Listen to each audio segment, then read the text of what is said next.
Hey, what's going on, beloveds? It's Joshua, the Energy Guy, here again with another video. I just wanted to share this because I had a bit of insight, a little revelation about people are always talking about the law of attraction, the law of mind, and always trying to make things manifest. Or people are always asking me, or my clients are especially, like, how do I raise my vibration so that I feel good, so that I have a greater command of my life and my destiny? And it just kind of popped in there, like the Stay Puft Marshmallow Man, about how to raise your vibration. The only four things I realized that we could control, whether you're a person of faith or you're practicing spiritual mystic, or even if you're an intellectual and you don't believe anything is real, these are four things that you could do from our dimension of existence in order to make yourself feel better, or to make yourself feel good again, and continually raise your vibration. So here's number one. It's really easy. The only thing you can control, and here's number one, is your facial muscles. You can either walk around grim and dissatisfied, or you can smile. When you smile, it releases, they've proven this with science and medicine, it sends a signal to your brain that you're happy, and it releases biochemicals from your hypothalamus that correspond to happiness.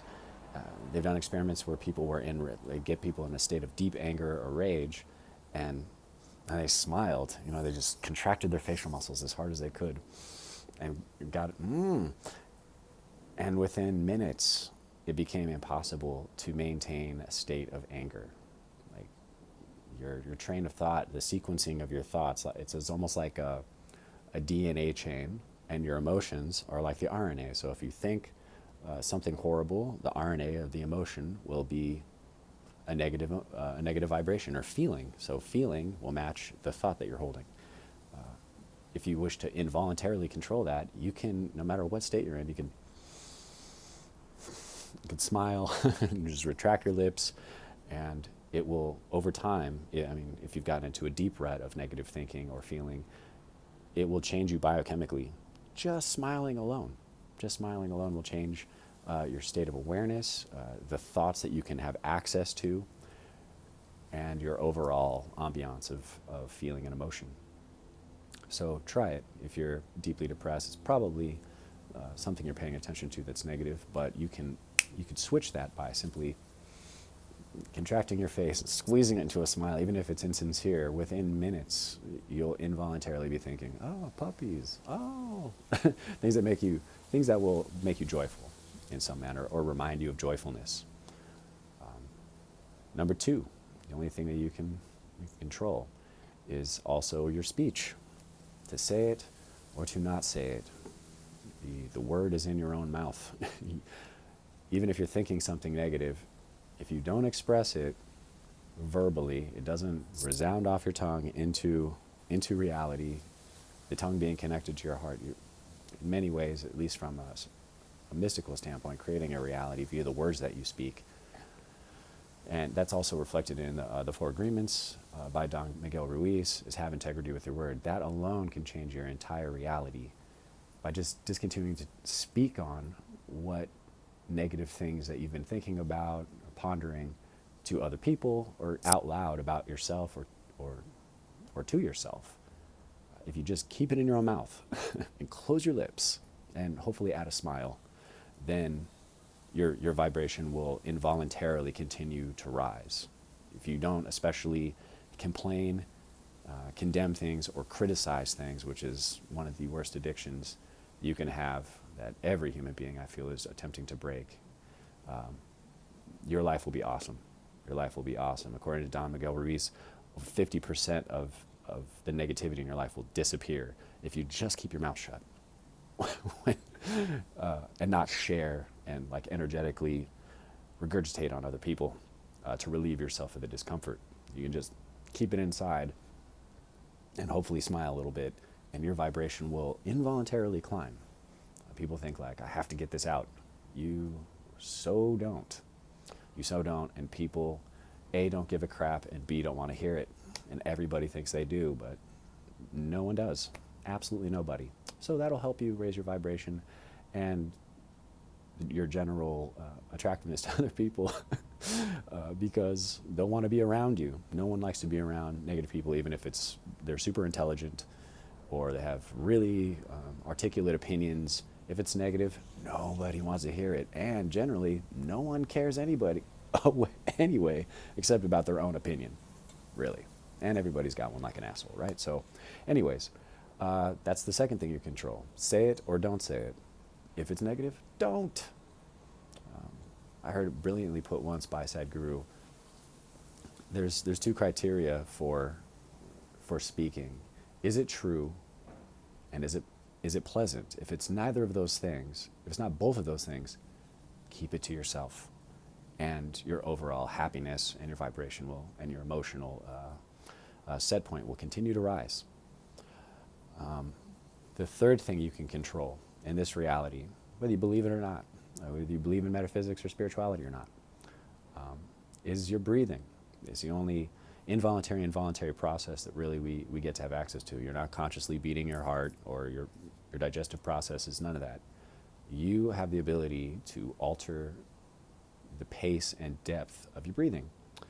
And a lot of people are getting into yoga just really to learn that, even though I think it's about stretching and having a great ass. But really, it's about changing your internal biochemistry and environment to the ultimate level of pleasantness.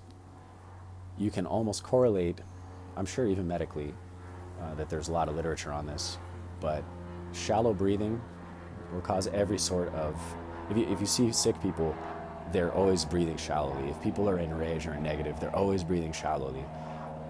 If you take deep breaths or train yourself to breathe deeply, that is more important than training yourself to do anything. And it's an involuntary process. It's next to impossible to be anxious and to breathe deeply, okay? It's almost impossible to breathe deeply and be angry. So a lot of negative emotions require you to have a shallow, constricted breathing rate in order to maintain that fuel of negativity. As soon as you take deep breaths, it releases itself. So I think even your lifespan will increase if you just train yourself to breathe deeply. So that's the third thing that you can control, besides your facial muscles and your speech. The fourth and probably most important one, and there's a lot of training around the law of attraction, try to control your mind and the imagery that you have, but the subconscious mind has been in there picking your thoughts for you for so long that it's like trying to tame a wild horse. It's just not going to happen through force, and people try to force themselves to do it, or to, how should I say? They're trying to use force with the mind and be able to control the thoughts that they're thinking. You're just not going to win that fight, okay? But what you can control, and one of the natures of the mind is, you can control your attention. Your mind will follow the cursor of your attention to whatever you're placing it on, whether it's out in reality or up inside of your head. Your mental commentary will follow whatever. So if you put your, oh, look at that person, then all the thoughts that remind you of the negative aspects of that person, or the positive aspects or desirable aspects of that person, will pop into your head. Instead of trying to force the mind to think specific thoughts, it's far easier to just move the cursor over to something pleasant. So I used to tell clients for years, if you're in this negative rut, oh man, I've been watching CNN and Trump's pissing me off, or my boss is pissing me off, my spouse is pissing me off. You have to move the cursor to versions of that you care about. And if you can't think of your spouse or your boss in a pleasant manner, then you can move it to, again, basket of puppies climbing over your chest. Oh, it's adorable. Changes your vibration. You can think about going to Disneyland and relaxing, and that will change your vibration. My go-to is floating belly up in the waters of Maui with like a poke bowl in my chest and eating it like an otter. Instantly makes me happy, the thought of it.